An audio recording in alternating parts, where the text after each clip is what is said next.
have a Gemara in Masechta Sanhedrin. The Gemara speaks about when Moshiach will come. So the Gemara says various different things over here. The Gemara brings a pasuk. The Gemara says, Tanya, we learned from the Beraisa, Rabbi Nosson Oimer, Rabbi Nosson says, Mikra zeh noike v'yored atohoim. This verse penetrates and goes all the way down until the abyss. What does it mean? It means that the same way the abyss, the Tohoim ein lo soif, there's no end, it's endless, so too, the meaning of this pasuk is endless. In other words, person can't say, okay, Moshiach will come at this point, and, that's the final time he'll come. But, in other words, there's no known end. As long as he tarries, we have to wait for him. Pasuk says, Ki oid chazei l'moed. There's still a vision for the set time. V'yafeach l'keitz v'lo yechaze. If he spoke about the end, and he will not lie, he will, in other words, eventually will become reality. Im yisma meya chakeloi. If he tarries, you should wait for him. We all know, that's the Ani Mamin.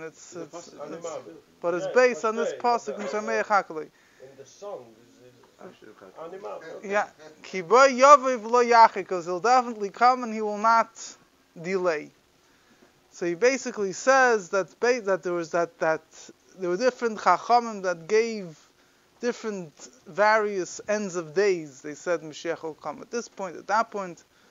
Rabbi Akiva, for example, felt that Bar Kochba was already the days of Moshiach. So he says, basically, don't give any set time. You have to be ready to wait. Don't. There's no set time for Moshiach. If you expect him to come, if he takes his time, don't give up. Still hope for him. Then the Gemara continues, what's the meaning of the pasuk, V'yafeach l'keitz v'lo yechazev? Yafeach literally comes from the word fiach, or neficha, to breathe ear, which is another form of speaking. In the Nevi'im, they use this term for somebody speaking. So literally means the Eibusher spoke the end of days and he will not make his word untrue. But the Gemara interprets the word Yafeach like this. Amar Rab Shmuel bar Nachmani, Amar Rab Yonasan, Rab Shmuel bar Nachmani said in the name of Rab Yonasan, Tipach atzmon shel mechashvei kitzim. The soul of someone that calculates the end of days should burst, should go out. The word Yafeach he interprets to mean, it's a tipach ruchi. The Gemara uses the term. Let his soul go out. Let his soul burst. It's a negative thing. In other words, he's chayav, the opposite of life. Why? Because they would say that once the end of they calculated the end of time, say, if he didn't come by now, he's not coming anymore. So through that they cool down the whole belief in Moshiach. Rather you should anticipate him. If you tarry, you should wait for him. Then he says, the rest of the pasuk maybe we'll speak about soon. Fine. So over here you have this is a known Maimer Chazal. Basically it says that you're not allowed to calculate the end times or the end for Moshiach to come. The Gemara itself gives a reason. It says that because through that it weakens the emunah b'yas Mashiach, it weakens the belief in Mashiach. The Rambam also paskins this the halacha. The Rambam discusses in the end of Hilchos Malachim. He writes, so we don't know the exact process how Mashiach will come. And the Rambam says that a person shouldn't, really spend his time learning all the midrashim, speaking about exactly how he will come. This war will take place here, this thing will take place there, trying to figure out all the signs and the things, because the Rambam says there's nothing that, doesn't bring any. Nothing is clear, doesn't bring you to fear Hashem, to love Hashem. The Rambam also writes you shouldn't try to calculate the kitzim the end of days. Rather, the Rambam writes you should believe chaka v'yami. You should just believe in the general thing without trying to figure out exactly what, where, when, and how. And that's what you should anticipate. Now, this is a very famous subject. I just want to touch upon a few points, something that everyone probably heard about, spoken about. there were Gedolei Yisrael, there were great Jewish leaders who did calculate the end of times. The Rambam himself gave a calculation, not exactly for Moshiach's coming, but for the return of prophecy, which the Rambam says is a forerunner to the arrival of Moshiach. Which is when? The Rambam's thing was over about 1,000 years ago, a little place, roughly. More. More. This is Baal Shem Tov. Rabbi, you had the Gedolei Yisrael, that you had the Rekeach, and Rabbi Yehuda Achotzi, different Gedolei Yisrael. That time they were known to have Ruach HaKodesh. So this, the Rebbeim were 300 years ago. We're talking about 1,000 years ago. We can relate to them. They understood us. They know us. So there's the simple answer that's given. There are those Bechlal that held that the only prohibition of calculating the end of times is people that will calculate the end of times based on astrological calculations, chveis. But other sources of Gedolei Yisrael went with this way of looking at it, that there's a certain prohibition involved in calculating the end of days. It doesn't mean that if you look in the Psukim and Mori Chazal, you try to figure it out, it's a problem. But Mamish, many others, mainstream understanding is that even that is prohibited. So over here, you have the basic explanation that's given. I believe the Rambam himself says that the reason that you had Rab Sadia, the truth is in the Gemara itself, you have throughout history, you had different Gedolei Yisrael giving times for the end of days. So one of the standard explanations is the reason why you're not allowed to calculate the end of days is because it could cause the Jewish people to go into despair. The time arrives and it doesn't come, it's not going to come anymore. However, those Gedolei Yisrael that did calculate the end of days is because they saw in their generation that the belief in Moshiach itself was already getting weaker, fading. So, in order to reawaken the belief in Moshiach, so they clearly said that not necessarily has to happen at this point. Don't think that this is it. Well, this is an opportune time for Moshiach to come. And through that, in their particular case, it didn't minimize, the effect that it had wasn't to weaken the faith of Moshiach. On the contrary, it brought back to the surface, or brought back in the front burner, the faith of Moshiach that had, that died out, that became diminished and dimmed because of the length of Galus. So this is the standard explanation that's given why the Gedolei Yisrael Mechasher the Kitzim. There's another famous mashal that I've probably everyone heard. I think the Malbim or someone, another Gedolei Yisrael lived a few hundred years ago, also I think calculated the Kate's end of days. I think he said the mashal. Other people said the mashal. It says a son and a father and a son set out on a journey, and they're very far away from their destination. So the son asks the father, "When do we get there?" We'll get there. Hey, let's look at the trees, look at the cows, look at the sheep, you travel on the highway. We'll get there, don't worry. When they're close up, and the son asks the father, when we'll get there, the father says, another 20 minutes, another half hour. Now he's already not afraid that the son is going to have ants in his pants and won't be able. So the same way, imagine if you would have been told in the beginning of Golos that the Gula Chais will come in Tav Shinayin test. You won't Kashal Koyach HaSeivel, won't be able to handle it. Huh? The other. Amen. Fine, we'll get to that.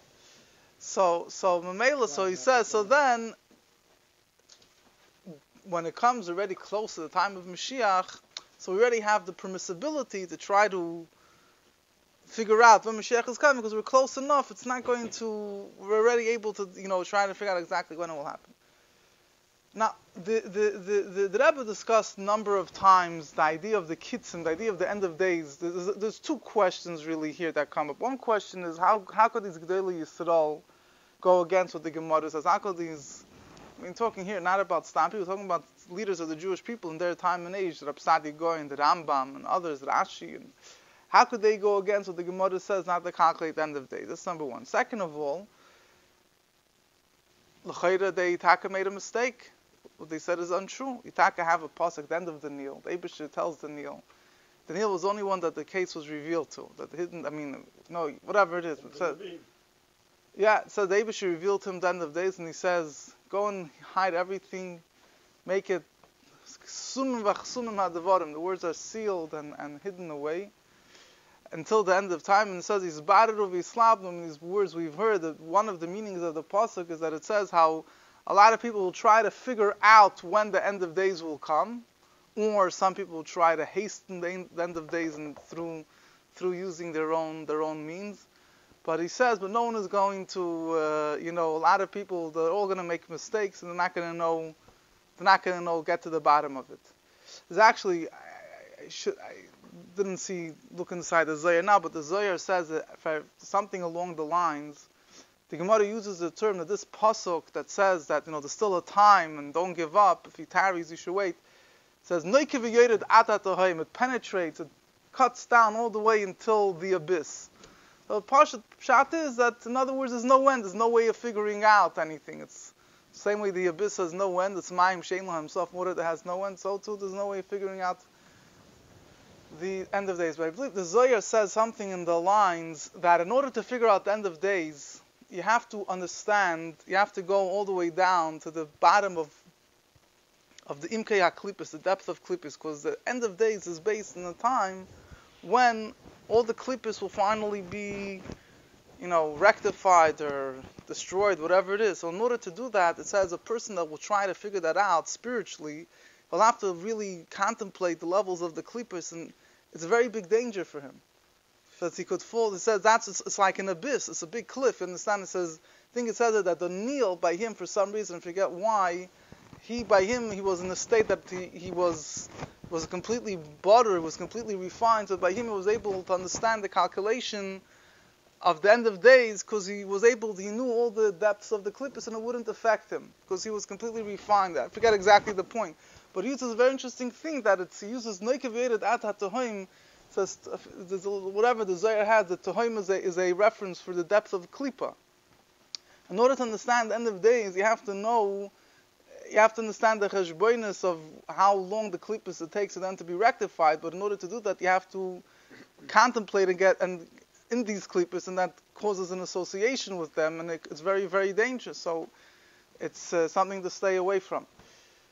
But getting back to the discussion, and the two questions are how did they do that? How are they allowed to do that? So that is like a number of answers that are given to strengthen the moon of the Jewish people and so on and so forth. And the second question is l'chayra, they lied. And you have Taka, certain places Taka says at these Gedolei Yisrael, there's Taka, they made a mistake. In other words, the Eibishter made it. The Eibishter himself prophesied through the Nil that there will be great men that will try to figure out the end of days, and they'll make a mistake.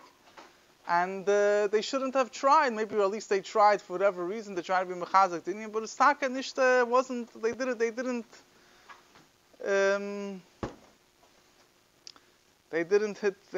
get it. They weren't able to get it.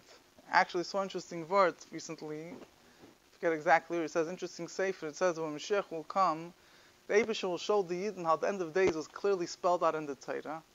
And then we'll chapsich parankaf, that how is it shaykh that we didn't see how it's clearly written in the Torah. But now at this point, even though it's clearly written, the Eibusha makes it in a way that we can't figure it out.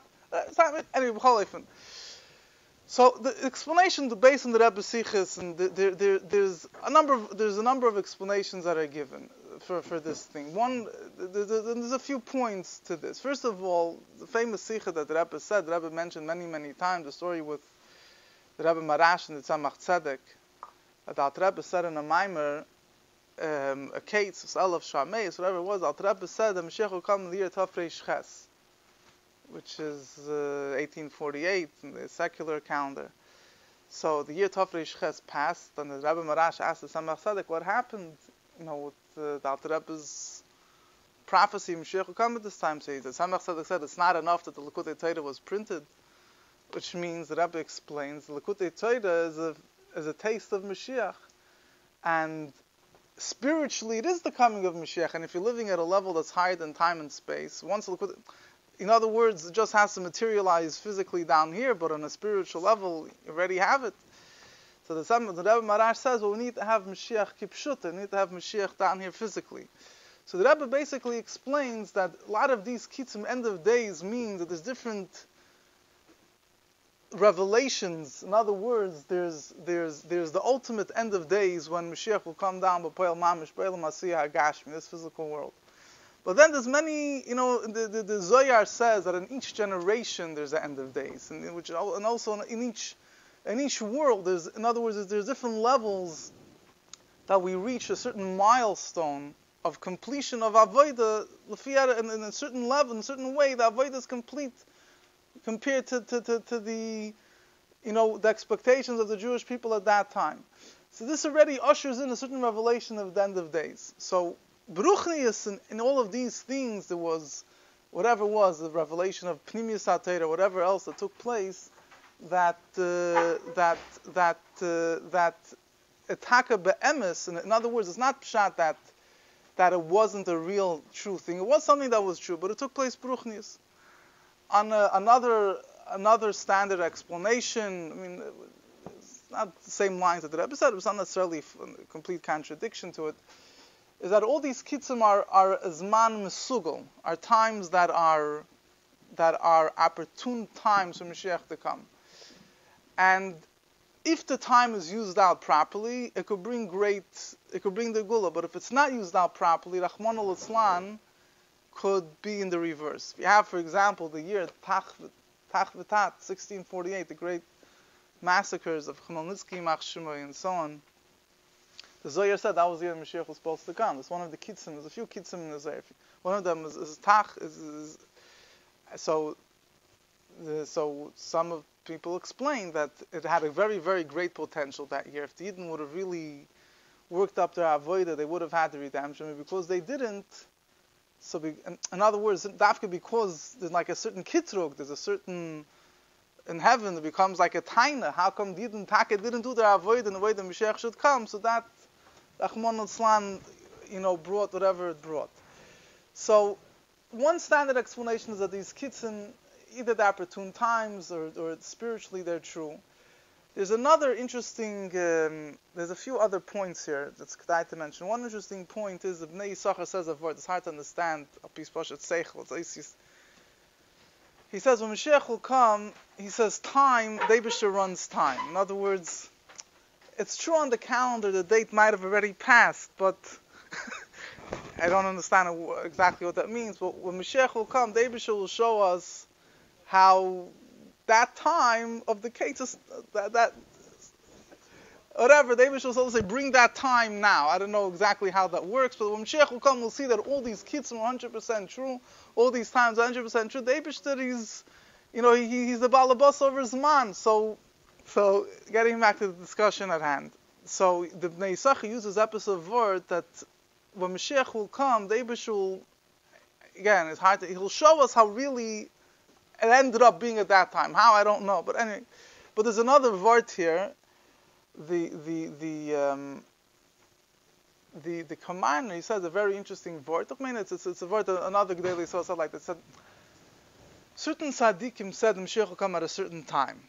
He says the tzaddikim that said that, he says there's two. He gives a very interesting explanation. There's two types of tzaddikim. Certain tzaddikim, they see Mashiach's coming when, in other words, by a tzaddik, when he finishes his avodah b'shleimus.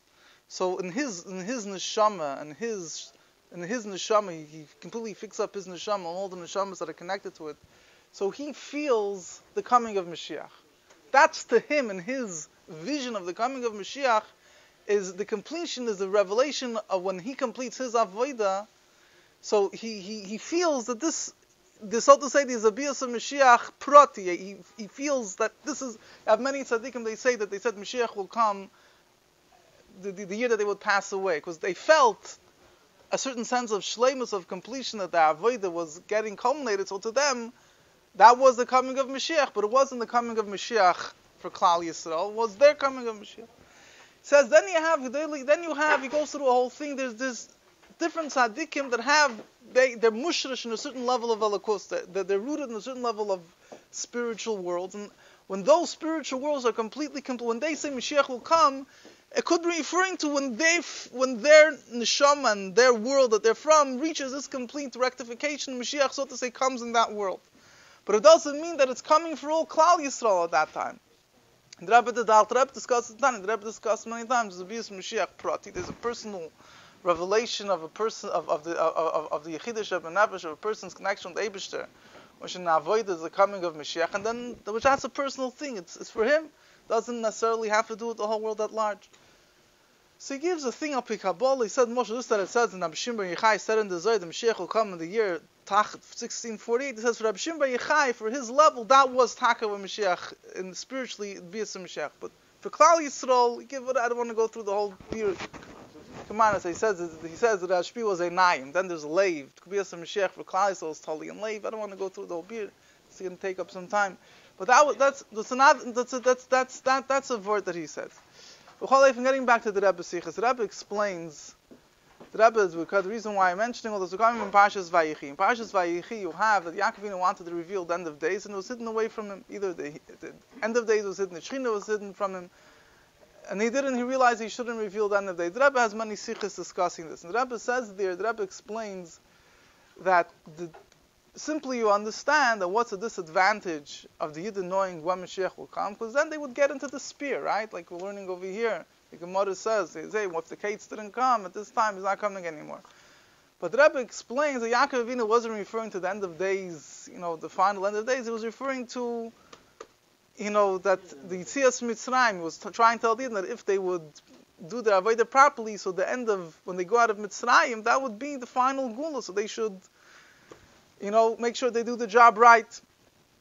Why was the Kates hidden away from Yaakov? Because the Rebbe says, the union of Mashiach as revelation of godliness is higher than changes. The essence of godliness, in order for that to be revealed, it has to come from a Yid serving the Eibusher from the essence of his neshama. If a person is just serving the Eibusher because he knows the Mashiach is coming at this date, and that's influencing and that's propelling him to do his avoid in a certain sense, it's not coming from him himself.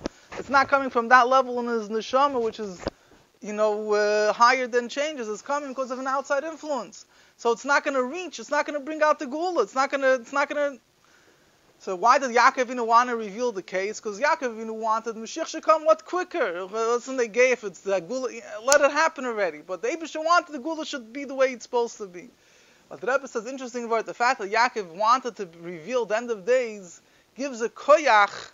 He said the same thing which other Gedolei Yisrael gave different kitzin, gave different end of days. It gave the koyach that a Yid, even in the time of Gola, should at least in a way of makif, maybe not in such an internal way, but in a higher way, in a transcending way, be able to serve the Eibishter, may aim somewhat of the type of freedom we'll experience in the times of Mashiach. Very interesting, powerful message. So even though he's still in Golos, but he still is able to some way the fielding of Mashiach. But I want to finish up with one powerful word. The Rebbe says like this. The Rebbe says, Yaakov wanted to reveal the end of days, and the end of days was hidden from him. So it seems that what's happening, he wants to reveal. The Rebbe takes it away from him. The Rebbe says a very powerful word. No. The Rebbe says the fact that the end of days was hidden from him, this is how he's revealing the end of days. What does that mean? He says when a Yid feels that the end of days is hidden from him, he sees tzaddus, he sees things, he can't relate to Mashiach is coming right now. And nevertheless, he serves the Eibusher with the munah pshuta, achakali b'chol yom Mashiach, he trusts the Mashiach is coming today. That avoida brings out the etzem of his neshama, and that brings the revelation of the Kates. So when you know when Mashiach is coming and you serve that, you do your avoida, it's not bringing out anything in you. You know you're doing. When you don't know when you're doing, that brings out your real etzem and effort. So when Yaakov wanted to reveal the end of days, the fact that the end of days was hidden wasn't contrary to what he wanted to do. How does he reveal the end of days? How does it bring about Mashiach? But Poil is dafka when the Yid in his way, to him it seems it's all closed up, and nevertheless he still serves Eibusher, means that his connection to Eibusher goes beyond what his logic is telling him. It goes beyond the changes and the concealments of the world around him. That brings out the revelation of the case. Zayin, take it from Yad Mamish.